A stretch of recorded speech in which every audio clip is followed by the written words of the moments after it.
Forward. Halt. Left. Left. Left. Right. Your left. Left. Left. Right. Down, down. Down, down. Arkansas boy with a lifelong plan took the oath like his old man, then turned around proud and shook his hand. L.A. kid stood right behind, took a deep breath and signed on the line, while tears streamed from his mama's eyes. They hopped right up on that Greyhound bus, swapping stories.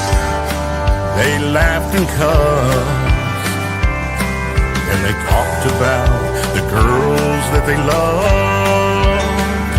They made a pact, shined up their boots, got the call before it hit the news.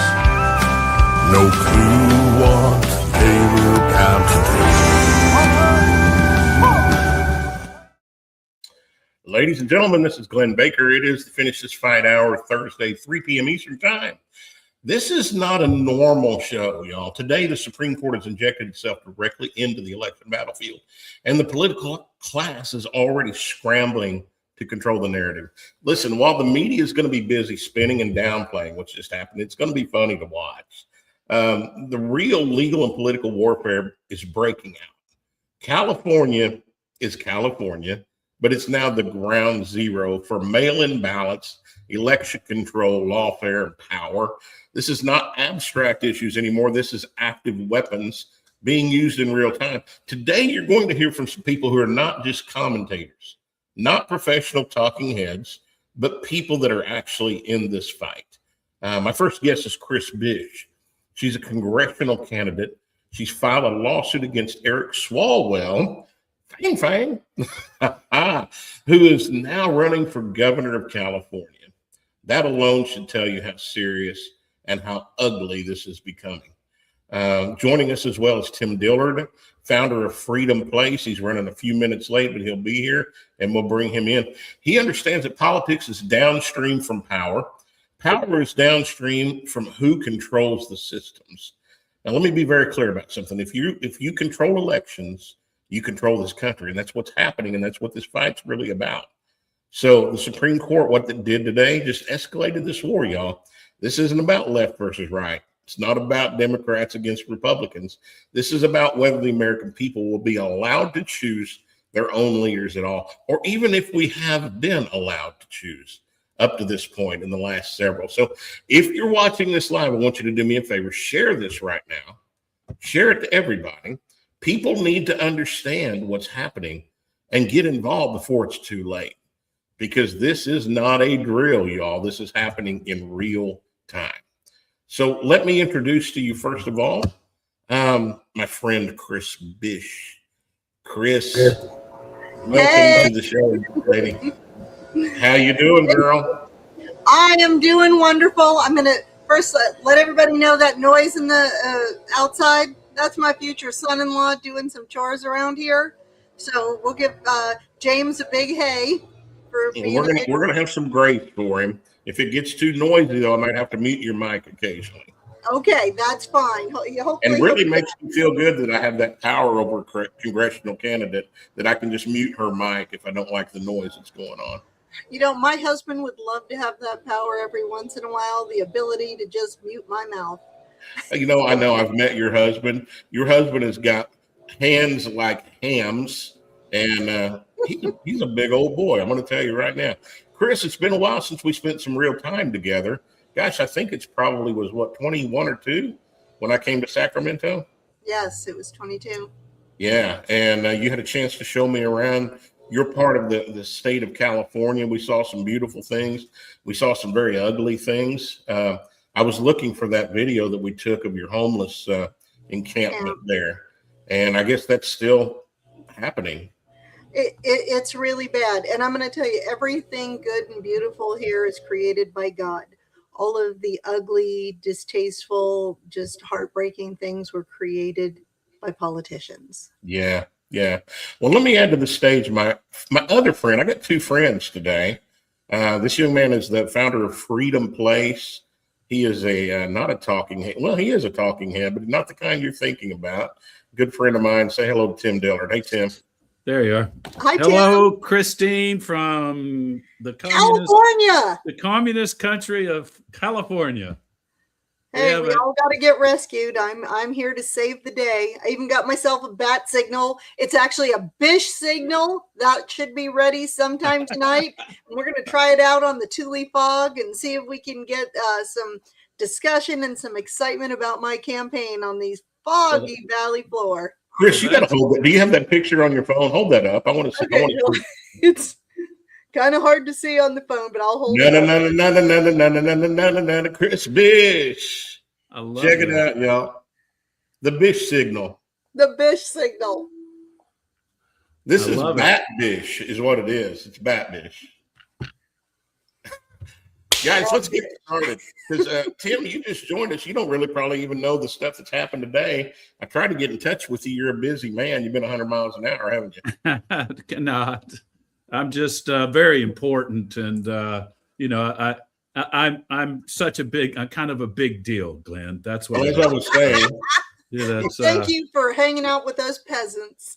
Yeah, I like to stay in touch with the common man, and in this case, woman. If that's your gender, if that's how you're identifying today, I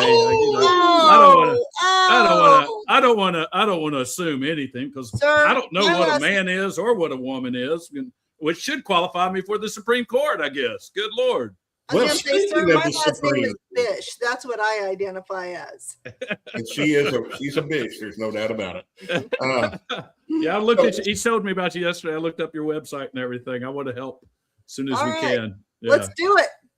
So speaking of the Supreme Court, Chris, you and I spoke this morning, kind of getting updated for the show today. Tell us what's going on. What just happened that I don't think anybody's heard about. Ladies and gentlemen, Finish This Fight is putting this out to the world first. No, this is putting gloves on this fight. So the Supreme Court, in a 7-2 ruling, 5-2 ruling.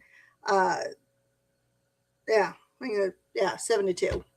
Anyhow, so there were two dissents, but what it was a ruling for a congressman, long day, a congressman out of Illinois, Representative Bost. And in 2022, he had sued the state of Illinois over mail-in ballots. And, I've been in those lawsuits myself, and we kind of get tied up once we get to the, in my case, the Ninth Circuit. And they come up with every reason they can to shoot these cases down. But this ruling out of the Supreme Court was amazing. And it said, I'm paraphrasing, that candidates like me, that we have standing to challenge mail-in ballots, but it can't be sour grapes. It can't be after the election or after the ballots have been sent out. And it's saying that we, as candidates or even incumbents, that we can incur real damages, that not only our campaigns, but financially, we continue to work after Election Day. Now, the Constitution has said that we have a single election day, but in states like Illinois and of course, California, they have mail-in ballots. And the rule here is the ballots have to be postmarked by Election Day. And what that does is it creates two different classes of voters. So where if you're lined up to vote in person, you have to be in line by 8 p.m. But if you're mailing in your ballot, you have to have it postmarked by midnight. So at that point, they're creating two different classes of voters. And in the case of California, we're 13, 14 days out for them to even receive the ballots. And then at that point, they take another 2, 3, 4 weeks to go through and count the ballots. So there's a whole lot of problems, but this case goes about mailing the ballots out and the harm that it does to candidates. So I have I've been hard at work, put together an outline to preemptively file a lawsuit in California in the Ninth Circuit court here, challenging the mail-in ballots. And I've used the verbiage from the Boast case in Illinois, and saying that doing this puts me at a disadvantage. It puts me past election day. It has me still campaigning, still fundraising if I have to appeal, sometimes 2 and 3 weeks after the election. And it's unconstitutional. So this way it's not sour grapes. We're not complaining about all of the problems. And I'm not even saying I want to stop mail-in ballots. All I'm saying is, instead of it being a postmark date, I would like the court in the Ninth Circuit to say it's a receive by date. Right. That's it. It's a receive by date. Chris, so people understand who you are. You're running for Congress in California, Sacramento. What district is it? 6? District 6? It is the 6th congressional district, and under Prop 50, the unconstitutional redistricting of California, I'm actually in a better shape. I'm not a Democrat, but hey, those guys helped me out with their lies and backstabbing. But I digress. Right. So it includes parts of Sacramento County, Yolo County, You Only Live Once County, right, and Placer County. So it improved my chances of winning this race. And the incumbent, who was Ami Berra, he's a particularly yummy kind of Democrat. Yeah, we know about him. Yeah, he was Planned Parenthood's legislator of the year, and he loves to run around and talk about killing babies. And so we keep going. He left my district to run against a neighboring district, a representative by the name of Kevin Kiley. And Kevin Kiley's been a fly in Gavin Newsom's ointment, almost as bad as me. So Ami Berra left to take on Kevin, leaving my district without an incumbent for the first time in 20 years. And I've got every Democrat you could think of getting in this race. And so they're splitting their vote. I'm excited. I'll tell you about some of the other things that I'm doing here. But we got ourselves a race. So they may be going after Kevin, and I think he can win his race, even with them cheating. And we can pick up seats. Actually, looking at the map across California, we may have to sacrifice 5 seats, which is what the Democrats want. But in the way they had to redo those districts, I think we could pick up 9. Well, and the reason I bring that up is because I want the folks to understand you're a real estate professional running for Congress. Yep. You're not an attorney, but you have some expertise. Because just a few years ago, you were the one that was one of the ones that was in charge of suing Gavin Newsom. I was. I've actually had a couple lawsuits for the unconstitutional lockdown and, squashing our First Amendment rights and, closing down churches, but leaving up strip clubs and dispensaries, that kind of thing. Yep. Sued him over that. So that's why I'm excited to have you on. Tim, what are your thoughts on what you just talked about?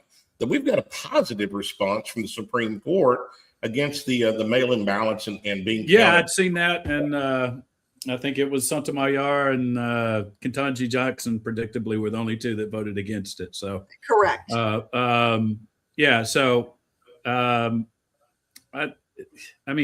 People like you, Christine, are amazing to me. To just jump out of a comfortable life as a real estate agent in California and go fight this battle. So you're the kind of person we like to hook up with. We got a lot of people with us and the various things that we're doing. And so I want to make sure that we get a chance to meet after this and talk a little bit. But I have some background in that world, and I won't go into that now. But so this is how we win. We have the power is going to be in the people. It's not going to be in DC. It's going to come from tens and then hundreds and then thousands of Christines and only one Glenn, because that's the only one we can stand there. and they can barely handle one of me. So to the moon. Well, I got to tell you, I'm not just a real estate agent. I've been doing this since 2003. but I've been in the mortgage industry. And before that, I was in a law firm for 10 years. I was an in-house investigator. I was a bill collector. I repossessed cars. Oh my God, you're just a fighter. God, Gift you're just a tracer. fighter. I'm telling you, there is of all the things, repossessing cars was the most fun. Helping some bounty hunters, that'll get your adrenaline going. Stealing a car gets your adrenaline going. Chasing bad guys, I've only did that a couple times, but it gets your adrenaline going. I am telling you, politics is a blood sport, and everything else I have done has been training for this. This is I can tell. I can tell. Yeah. Well, we stopped. We're in what's called the fourth turning. Are you familiar with that book? No. And that, so all of society works off of 4 phases, which you've probably heard this phrase. Great men make good times make weak men make hard times make great men. And we're in that fourth turning. And if you go look at it, it's about 80 years. If you go back from 2020, 80 years, you're where? 1940. If you go back 80 years, you're where? 1860. If you go back 80 years, you're at 1780. Wow. Yes, we are in the rising of the alpha male, and it's correct. That's correct. Well, Chris, how do you identify? Do you identify as an alpha female? Oh, she's an alpha female. She don't have to identify. She's Mama Bear. She's alpha female. If I was going to identify anything, I'd be back in a size 1, probably about 6 inches taller. No, we can't talk about that. You and my wife in the same room would suck all the oxygen out of it in about 2 seconds, I tell you. So I married a green-eyed, red-headed Italian bombshell. And so. Oh, well, the blonde is made up. Oh, well, she's blonde now. She bait and switched me pretty quickly. I fell for the strawberry blonde before I knew it was just blonde. So, but she'd already won. Chris, you've been in this battle a time or two in the legal world as well. In the political legal world, let's say that. You've done some other stuff before that. Yes. You're getting ready to file again, it says, with the Ninth Circuit. What are your expectations? What do you think is going to take place there? Honestly, I'm hoping, it's going to depend on the attorney that I can get to pick up this case and their legal expertise, is that we need to make sure that when we do this, we keep it laser focused. And again, it's not trying to end mail-in ballots. It's trying to make sure that the receipt of those mail-in ballots is constitutional. And this is baby steps. And conservatives, we don't do well with baby steps. Mm-hmm. We want it all fixed, and we want it all fixed right now. And it's candidates and programs like this that get us used to telling people gratification is not instant. Instant gratification is fattening and poisonous. Mm-hmm. Okay, anything worth having.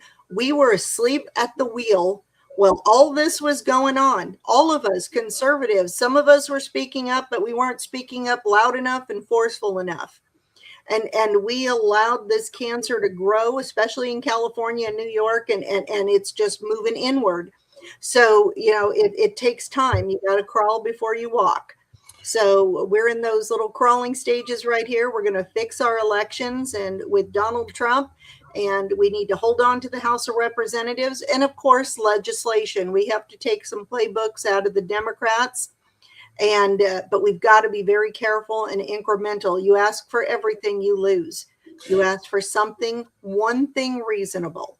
And we're going to start with those mail-in ballots that they were received. And now we have court precedents to do this. I'm excited. I think that's a very fair statement, but I also think, and I'm in agreement with you. It may not sound like I am, but I'm in agreement with you. The challenge and the reason that we are where we are is because of complacency and comfort. Yes. My whole life, we're all similar in age, except for Tim, he's old. But we all kind of grew up in the same era, where you walk out the door and you could just smell freedom. Yeah. It just was. We didn't worry about being abducted and raped as children. Yeah. I mean, it happened occasionally, but that wasn't a worry. We played outside till the lights came on, and we went home with that around our neck, that old dirt ring, Yep, be home by the lights turning on. Yeah, it was just a different time, which was great. But Tim, that goes back again to what you said: hard times create strong men.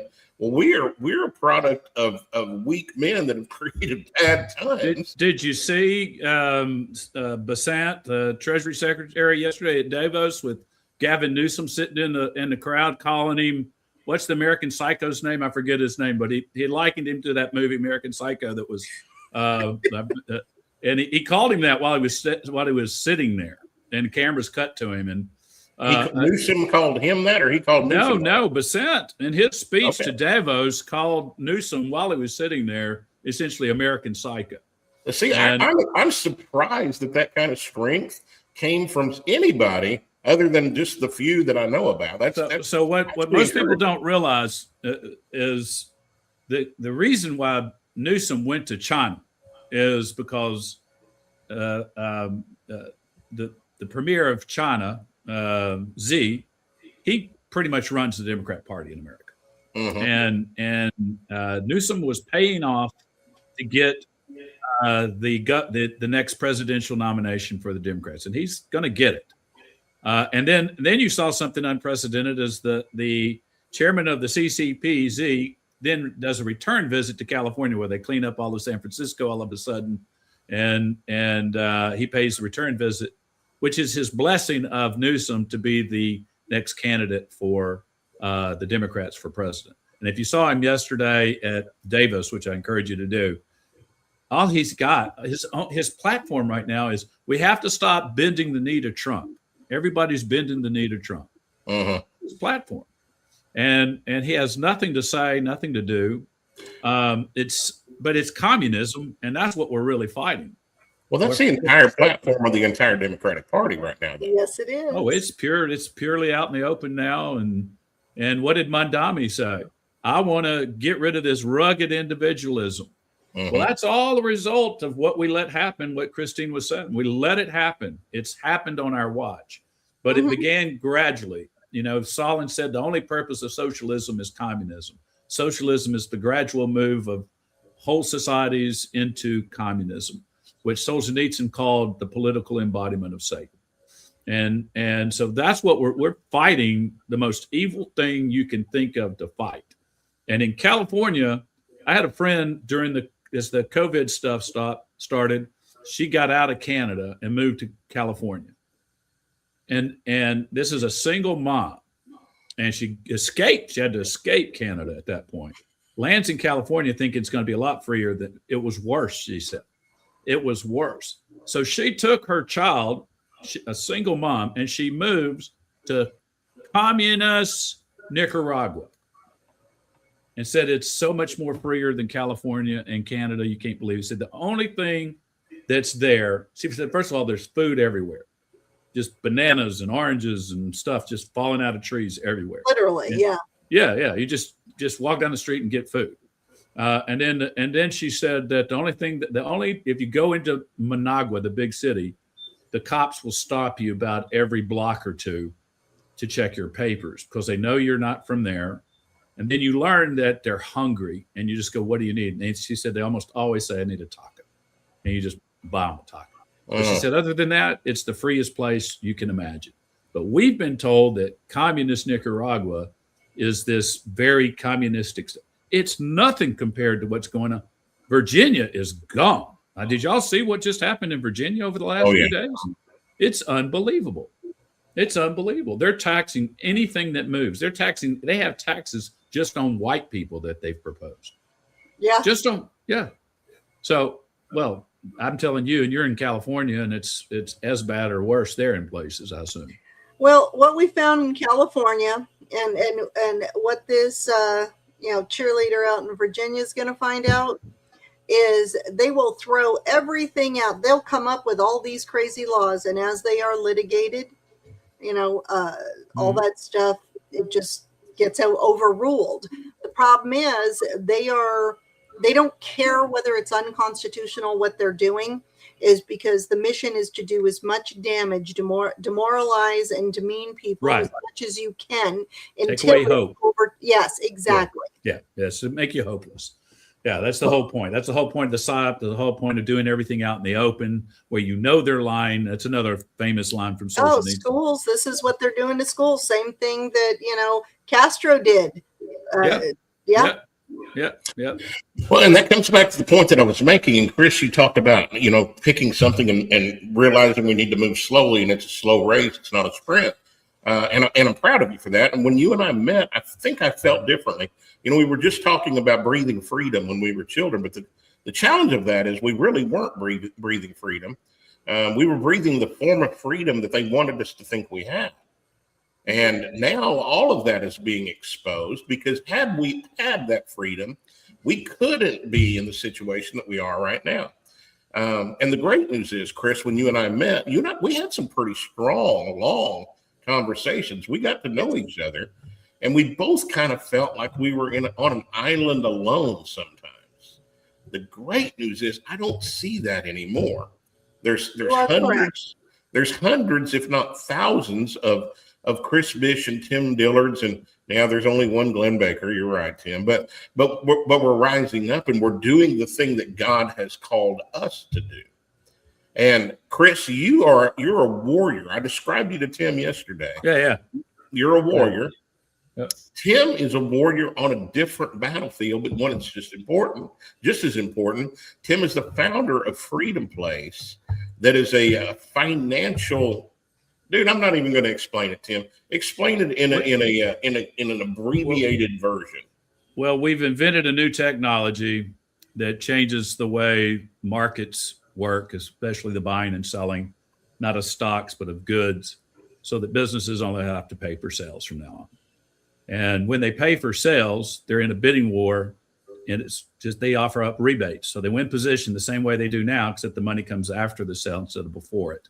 So we take all the risk out of that. So we destroy the current customer acquisition system with that. But then what we did is we asked a question that nobody's asked is, well, what if all that money, cash back, rebates, all that stuff, why does it have to go to the buyer?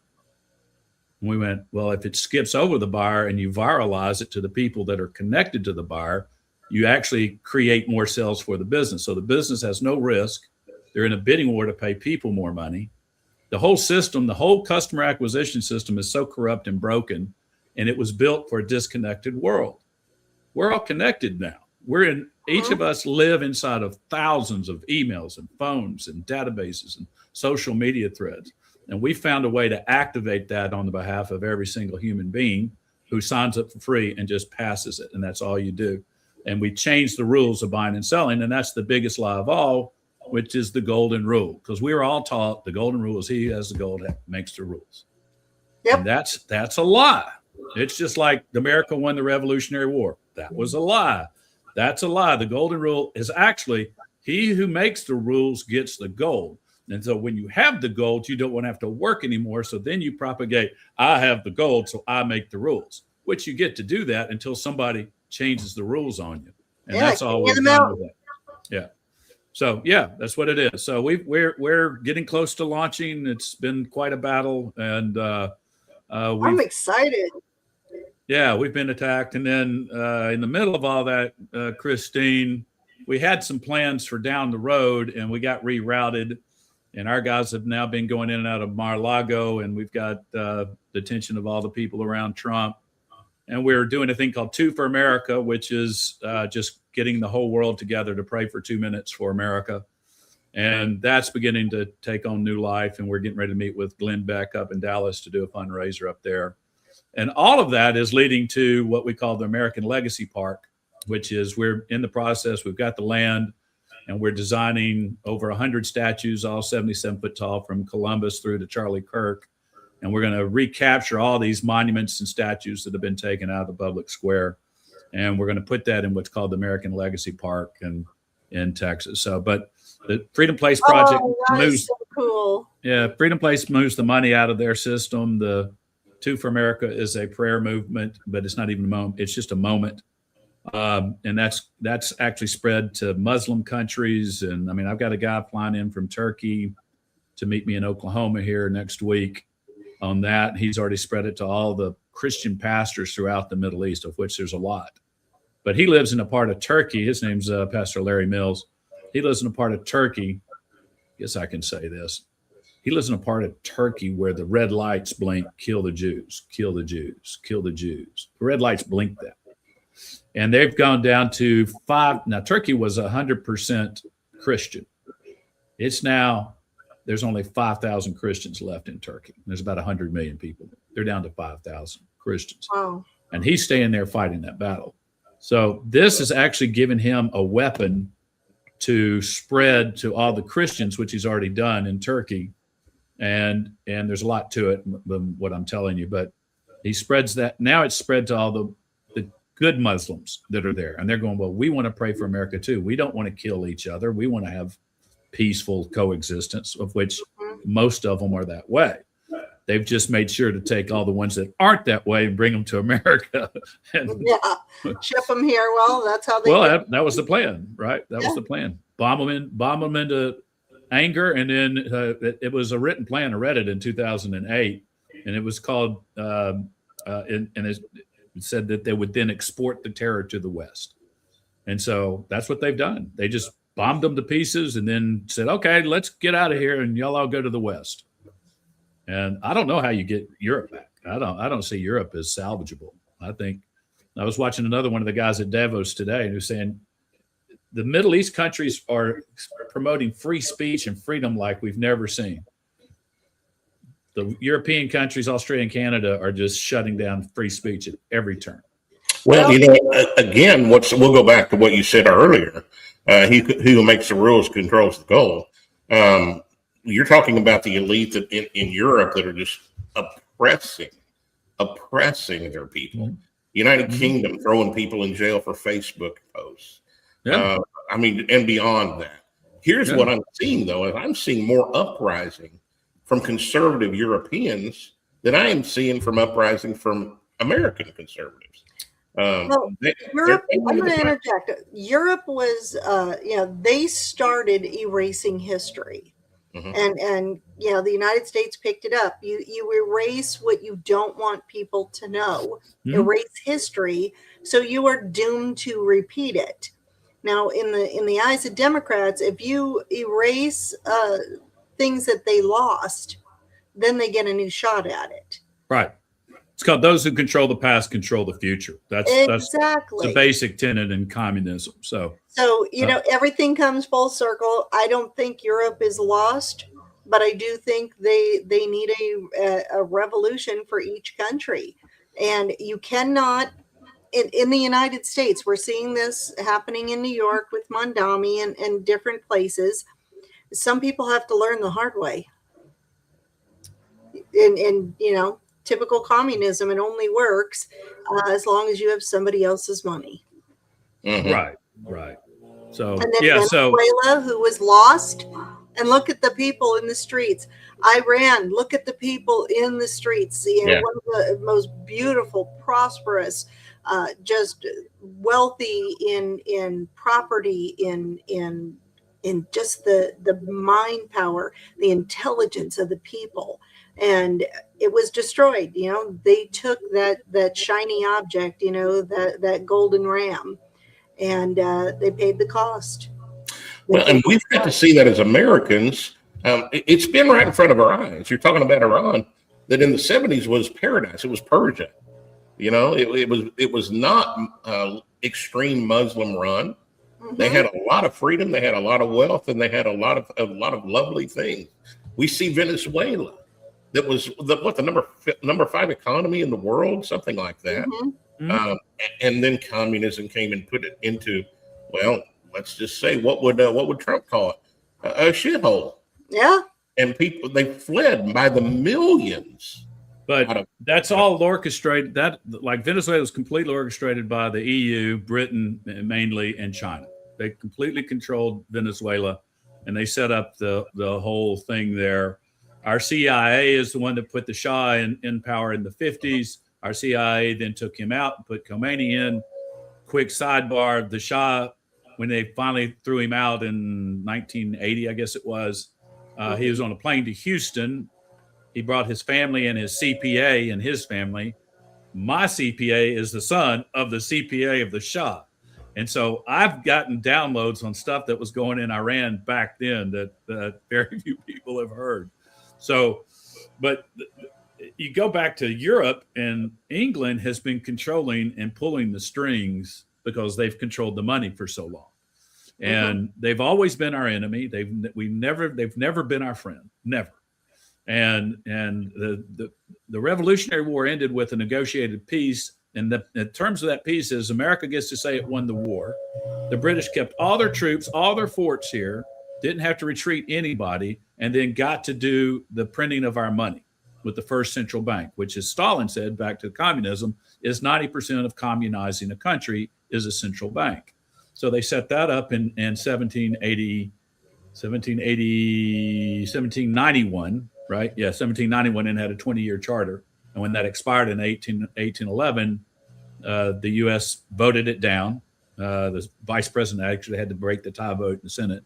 And they immediately went to war with us, and they already had all their troops here. And we would have lost that war. We were losing that war on every front, except they had to pull all the troops to go fight Napoleon. And that's the reason we won the war. Well, that's a valid point and a great point to make, Tim, that that they were in control and the ones that were manipulating Iran and Venezuela. But the same thing's happening here for the U.S. It's an outside push to get to where we are today. But we want to talk about positively moving forward. Yeah, because and we will, and that's all you have to do is watch what happened at Davos.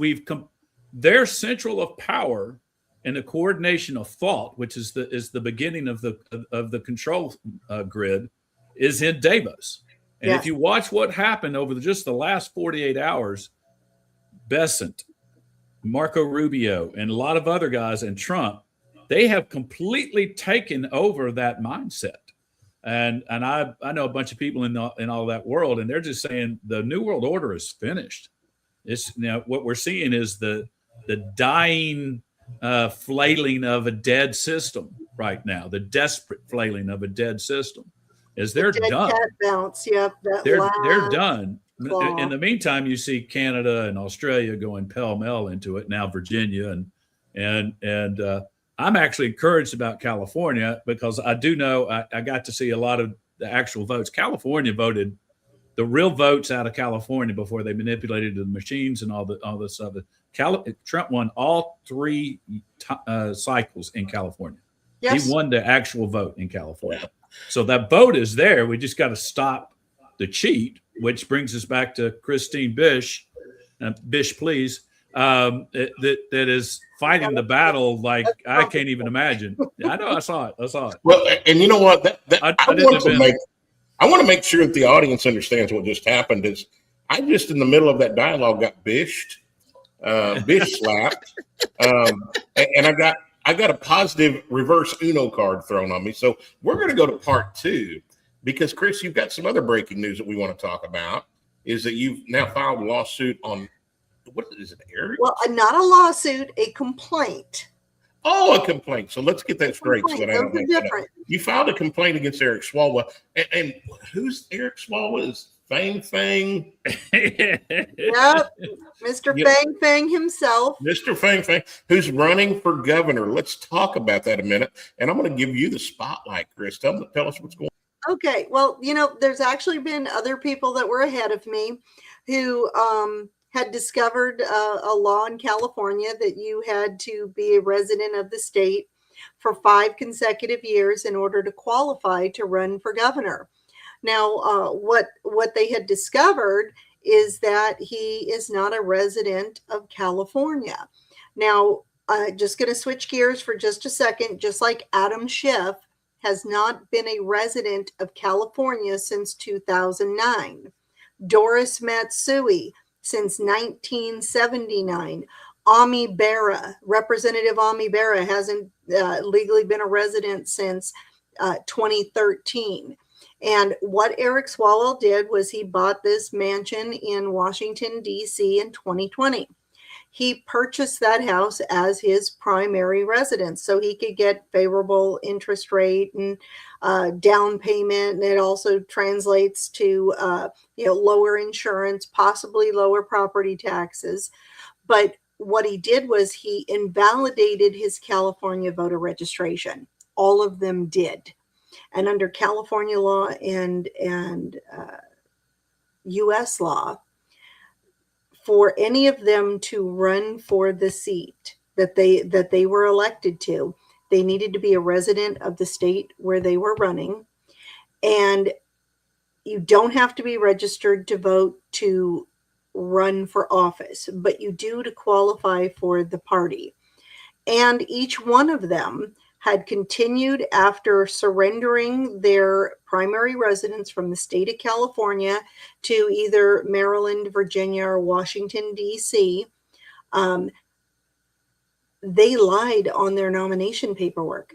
Every time they voted was a separate count of voter fraud. Filing the false paperwork is election fraud. Well, what we did was we've got the notarized documents that say that they're a resident of this other state, any state other than California. But when they did, that invalidated their voter registration form. So when they filed nomination paperwork claiming they were a resident of California, they won't, because we've got certified documents to prove that they weren't. And they never surrendered their or notified the Secretary of State or the local registrar that they were no longer residents. They used false addresses, and we've got prosecutions going on here in California too. One just finished in San Luis Obispo. The lady just got her ankle bracelet off, running for a local election and using an address where she did not live. We've got another lady that's now looking at 9 felony counts. She was running for mayor. She used an address within the city limits, which was not the address of where she actually lived. So she's right in the middle of being prosecuted. And we have these prosecutions all over California, all over the country. It's just no one's applied them with a federal office since the 2 most recent ones. The most recent one was a RFK Jr. He was kicked off the ballot in New York because the judge there, and that was a civil case, the judge there said that it was setting a dangerous precedence that you could create this false address and run for political office, and wouldn't let him run for president there. But that case was never referred to the Attorney General for the state of New York, and it probably should have been. And I love him and who he's doing and what he's doing, but what he did there was wrong. All of the good can't erase the bad. Well, what he did was business as usual, it sounds like. It is, but it's still illegal. And the other precedent case was a young man by the name of Stephen Watkins out of Shawnee County, Kansas. And he was convicted, I believe it was in March of 2022. He took a deal to not go to prison, but he was a sitting member of Congress who registered to vote using a UPS store down the street from him.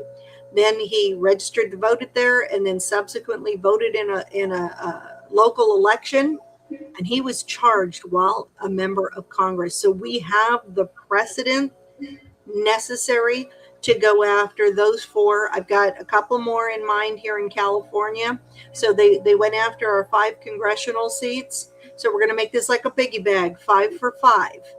And I'll be releasing who the 5th person who has been lying about their address and their legal residence for the purpose of running for office in California. Well, and let's use a leftist statement to make this perfectly clear. This is not a gray area that we're talking about. This is blatant, in-your-face breaking of the law in order to get what they're after. And we've turned the other cheek for entirely too long. And Miss Christine Bish is not turning her cheek. So recently, back in November, I was subpoenaed before the grand jury in Maryland on the Adam Schiff case. And while I was there, I didn't get along very well with the Assistant U.S. Attorney, the FBI, or the Office of Inspector General. In fact, I referred to them as the Keystone Cops because I had had enough of their silliness. Because they weren't investigating or confirming the information that was referred to the Department of Justice on Adam Schiff. I'm going to tell you about that case that I submitted, which is just like the one on Eric Swalwell, the one on Doris Matsui, the one on Ami Berra. I only use public records. documents that can be verified, that are available on the internet, that anyone can do. Anyone can find. It's just having the knowledge and the expertise to turn that into evidence in a case, to understand how it applies under mortgage law, election law, federal code. So there's a lot of different things that go into it. And in some cases, I believe possible RICO charges. So when we start, and mail fraud, wire fraud, these are all things that go into it. But the point is, we have the ability to root this out. We see it happening at the local level in every state. Remember, RFK Jr., Kansas, all over California. And it's making sure that our two-tier justice system is ended. And that is my fight against all of these representatives who are supposedly representing us, serving us. There are servants going to Washington, D.C. and spending hundreds of thousands of dollars, in the case of Eric Swalwell, $1.2 million to deceive us so he could live there. So to verify this and make it clear, I did some research this morning. You filed a complaint, duly noted, but there's also been a complaint that's been pushed up to the DOJ.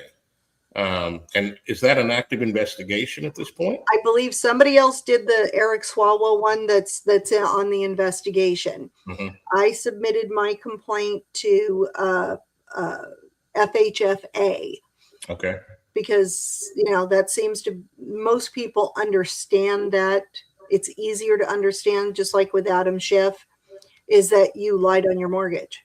You can only have one primary residence. But those mortgages that all of these people took out, claiming their primary residence was any place but California, that's evidence in the election integrity cases. That's what it was always intended to be. Because it puts every one of them in a catch-22. On your voter registration, on your nomination paperwork, you claim you are a resident of California, but here is a certified document, a notarized document from DC, Virginia, Maryland that says something different. Right. It's a catch-22.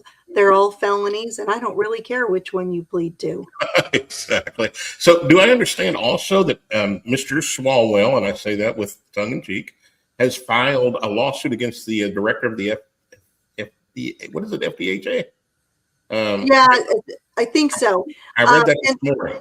They're all public. You know what? It's public record. And that is the most beautiful thing. That's in the light of day.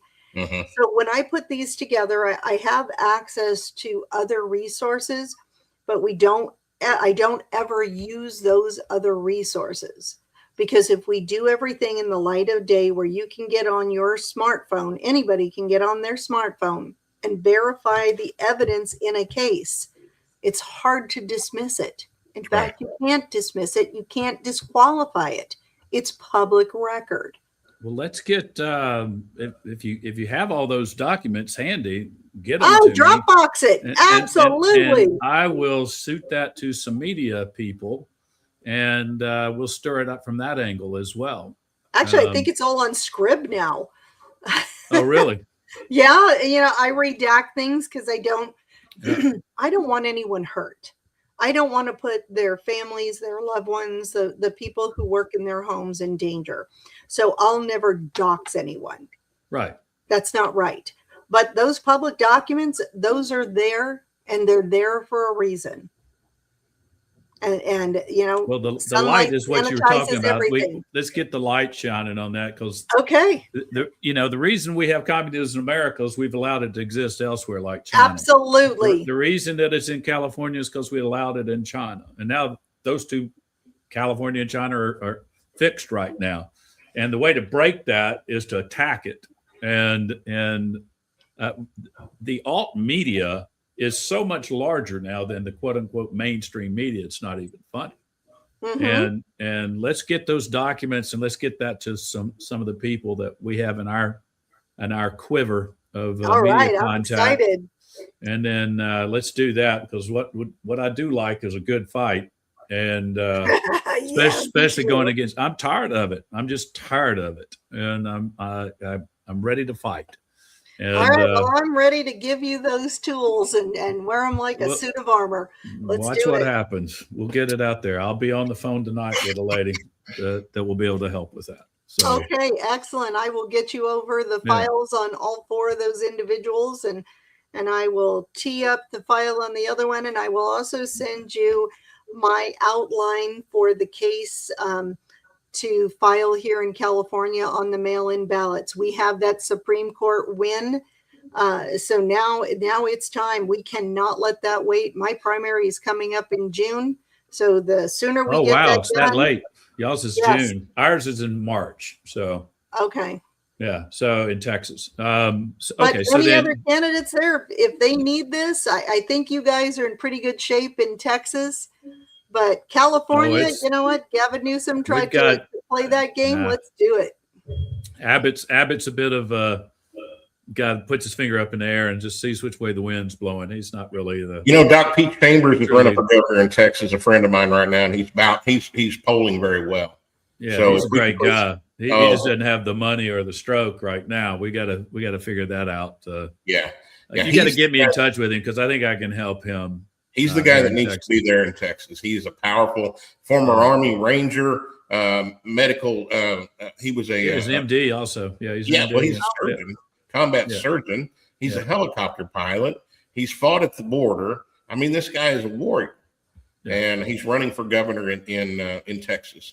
So if you're in Texas watching this show right now, remember the name Doc Pete Chambers, and it probably won't show up on the ballot like that. It'll probably show up as Peter Chambers. But remember, Doc Pete Chambers, he's your warrior. He's the one that will continue to fight and make sure that Texas is a free state from now on. Christine Bish, June is the primary. Talk to me. How can people get involved with what you've got going on up there in Sacramento? Oh, there's all kinds of fun ways. You can always find me on the internet. My website is bishforcongress.com, and it's that same handle on social media, everything LinkedIn, X, Facebook. You can go to bishforcongress.com. And of course, I've spent the last 20 extra years making sure in my real estate business that my cell phone was available on the internet. So you can just Google me for real estate, and you can send me a text and I'll get you out a link for my website, a place to donate. And if you've got any other interviews out there, I've got a big mouth and lots of time. I can talk to people real effectively over programs like this. And, even though I'm in California, I am taking up the fight. Remember, I'm trying to kill cancer here. So anybody in the country can donate to my race. Remember, Gavin Newsom changed the races in California, the congressional races, because he wanted to punish Texas. So this is a special request from everybody in Texas. Donate $5 to the account and let me take Gavin Newsom down in more than one way. Yeah. And I do want to verify Christine Bish because I've been there. And again, I don't remember 22, 23. It wasn't 24. It was 22 or 23. Yep. And everything she says is real, y'all. I was out with her. We were looking to do some shows and some media promotion and things like that. Mm-hmm. And we met with some people that questioned her, some tough questions, and she got right into the middle of it. And I also went on a showing with her when she was showing a house. So all this stuff is the real deal. And here's what's amazing to me about you, Chris, and about many of the other ones that are rising up, is it's dadgum what it's supposed to be. We, the people, representing and taking the power for ourselves. Yes. I think our Constitution needs rednecked again. We've been entirely too polished and statesmanly, something like that. We need to be rednecked again. And dadgum, good old ways to get up and do what you're capable of doing. And I don't care if the capability is going out and knocking on doors for Chris Bish for Congress. I don't care if it's calling old Tim and saying, hey, I'm a doctorate in finance and I can help this thing. I don't care. Do something. Everybody can make phone calls. We have ways for you to call from your cell phone to help out here, writing letters, doing that sort of thing. And I have people all the time donate $5 to the campaign, people on fixed incomes who just say, this is all I can afford.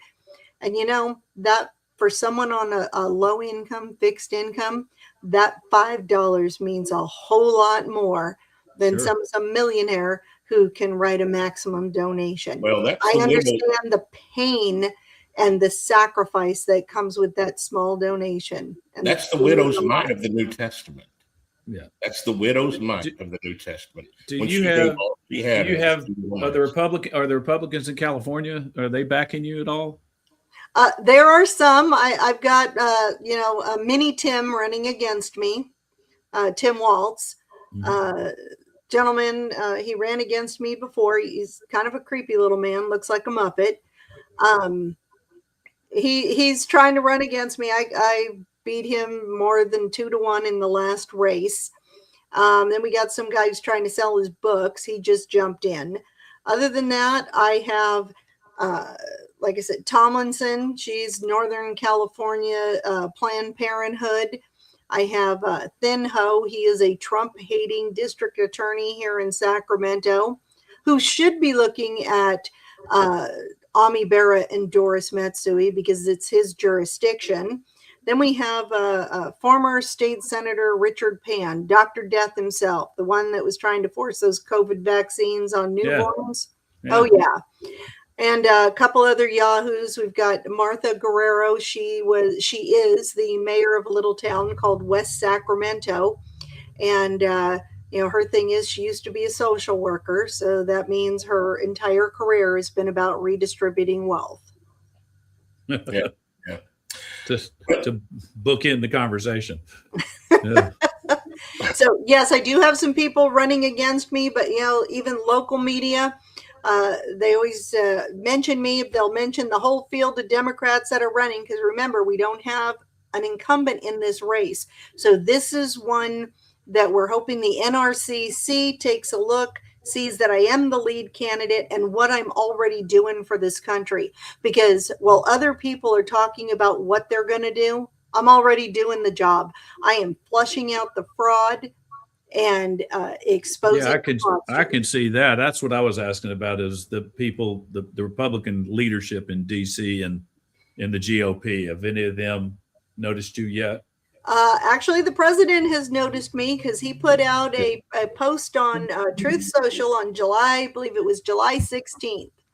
And what he put on there was talking about Adam Schiff, and he was a criminal and a thief and a liar and all the stuff that, President Trump says. But in that Truth Social post, he put up a sample document. And it was a document from the complaint that I had filed with Director Pulte and Fannie Mae. Mm-hmm. And I know it was my document because I recognized the highlighting that I did with my Adobe program. So he's seen the file, knows my name. And I do know that, Harmeet Dillon knows who I am. She represented me in my lawsuit against Gavin Newsom. So I'm not looking for praise. I don't. Well, you need support, though. I need support. Yeah. Come on, guys. Let's punish Newsom and these lying thieves out here in California, because his chief of staff was just indicted, Gavin Newsom's, and the current attorney general, he's decided not to run for governor because, this lady was his chief of staff too at one point and ran their campaign. So there is a big bunch of these Democrat fundraisers, politicians, and support group. They're all getting indicted here in California. It's just as funny as could be. Well, we're running out of time. The Finish This Fight hour has gone over an hour, and I'm okay with that. Tim Dillard, have you got any final thoughts? No, I'm glad to meet Christine. I want to help. We've got a lot of resources that are currently going in a lot of directions, but I would love to try to help. Give me that information. We can, Glenn, if you can connect us offline. Well, if you two would stay in the back for the green room after action review. Okay. When we go off, we'll have a chat. Ladies and gentlemen, hey, guys, thanks for coming on the show today. I appreciate both of you. Let me finish this out. Ladies and gentlemen, I want you to understand something. You just met two warriors that are doing something. They're doing what they can do and probably doing more than what they can do. Here's what I've got to tell you. There has never been anything great accomplished from a comfort zone. And if you're comfortable right now with everything that's going on around you, you're probably wrong. And it's time to get up and do what you can do. Be a part of something first if you need to. You don't have to go launch your own thing. Get involved with somebody that's doing something. If that's financially, send $5, 10, 15, $1,000, whatever you can afford, send it. If it's time, go invest some time into somebody that's doing something great. If you've got something great in your heart, you know you're supposed to be doing, and y'all, I've been there, it makes you a little bit uncomfortable, but guess what? Greatness is never done from a comfort zone. It's not done from the couch. Get up and go do something. I will finish with this. We've got a great show coming on next week. I will have the former chairman of the board for Epoch Times going to be on my show, and I'll announce the date on that here pretty quickly. We got some cool stuff coming. I want to keep you in the loop with the Finish This Fight Foundation. We're going to be in Fort Worth, Texas in February, it looks like, taking part in another clinical trial. Joshua Holm is going to get a chance to be a test subject for the take-home model. I'll tell you more about that. We're going to feature our 19-minute mini documentary when it's time, and I thought we were going to do that this Friday. Looks like it's going to be next week, but we'll keep you aware of that. And finally, remember this. Oh, Uncle Glenn loves you. Finish This Fight Hour. I'll be back next week. I see you on the other side. Forward, halt, left, left, left, right. Your left, left, left, right. Down, down, down, down. Arkansas boy with a lifelong plan took the oath like his old man, then turned around proud and shook his hand.